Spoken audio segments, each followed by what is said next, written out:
નમસ્કાર, આપ જોઈ રહ્યા છો ગુજરાત 18 લાઈવ. હવે જોઈએ અગત્યના સમાચાર. વડોદરામાં દેહ વેપારનું મોટું રેકેટ ઝડપાયું. એચટીયુએ 11 યુવતીઓને છોડાવી 2 આરોપીની ધરપકડ કરી. માસ્ટરમાઇન્ડ મહિલાએ દેહ વેપાર ચલાવવા ગુપ્ત ભોંયરું બનાવ્યું ને ત્યાંથી ભાગી ગઈ. ઘરમાં ગુપ્ત માર્ગ જોઈને પોલીસ પણ ચોંકી ગઈ. વડોદરા શહેરના વાઘોડિયા રોડ પર વૈકુંઠ ચાર રસ્તા પાસે આવેલ સનરાઈઝ ટાવરમાં ચાલતા દેહ વેપારના ધંધાનો વડોદરા શહેર પોલીસને એન્ટી હ્યુમન ટ્રાફિકિંગ યુનિટે પર્દાફાશ કર્યો છે અને 11 યુવતીઓને રેસ્ક્યુ કરી છે. 2 આરોપીઓની ધરપકડ કરી છે અને મુખ્ય આરોપી સહિત 3 આરોપીને વોન્ટેડ જાહેર કર્યા છે. એન્ટી હ્યુમન ટ્રાફિકિંગ યુનિટના યુવરાજ સિંહ કપૂરે પોલીસ સ્ટેશનમાં નોંધાવેલી ફરિયાદ પ્રમાણે એન્ટી હ્યુમન ટ્રાફિકિંગ યુનિટની ટીમને મળેલી ગુપ્ત માહિતી મુજબ ચંદ્રિકાબેન ઉર્ફે રીટા બાબુભાઈ શાહ આર્થિક લાલચ આપીને પરપ્રાંતીય જરૂરિયાતમંદ યુવતીઓને વડોદરા બોલાવીને પોતાના ફ્લેટમાં રાખતી હતી અને ઈચ્છુક ગ્રાહકો સાથે 1200 થી 1500 રૂપિયા રોકડા રૂપિયાની લેવડ દેવડ કરી અનૈતિક દેહ વેપાર કરાવતી હતી. દેહ વેપાર ચાલતો હોવાની બાતમી મળતા ઉપરી અધિકારીઓના માર્ગદર્શન હેઠળ એચટીયુ ટીમે રેડનું આયોજન કર્યું હતું. રેડ દરમિયાન ફ્લેટમાંથી 11 યુવતીઓને છોડાવવામાં આવી હતી. વધુ તપાસમાં જાણવા મળ્યું છે કે મુખ્ય આરોપી ચંદ્રિકા ઉર્ફે રીટા ધરપકડ ટાળવા ગુપ્ત રસ્તાઓનો ઉપયોગ કરતી હતી.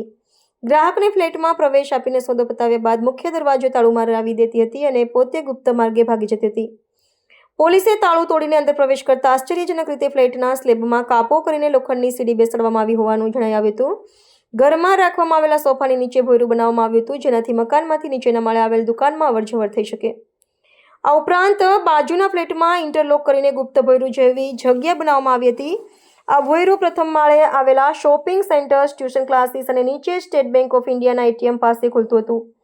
ફરાર આરોપીઓનો પહેલા પણ દેહ વેપાર અને માનવ તસ્કરી સંબંધિત ગુનાઓમાં ઇતિહાસ છે, જેમાં પાણીગેટ પોલીસ સ્ટેશનના ઇમોરલ ટ્રાફિક એક્ટના હેઠળ ગુનાઓ નોંધાયેલા છે. રેડમાંથી રોકડા રૂપિયા 4100, 2 મોબાઈલ ફોન, નિરોધકો, એપલ લેપટોપ, વિવિધ નામના 11 લાઇટ બિલ સહિત કુલ રૂપિયા 44100નો મુદ્દામાલ કબજે કરવામાં આવ્યો છે.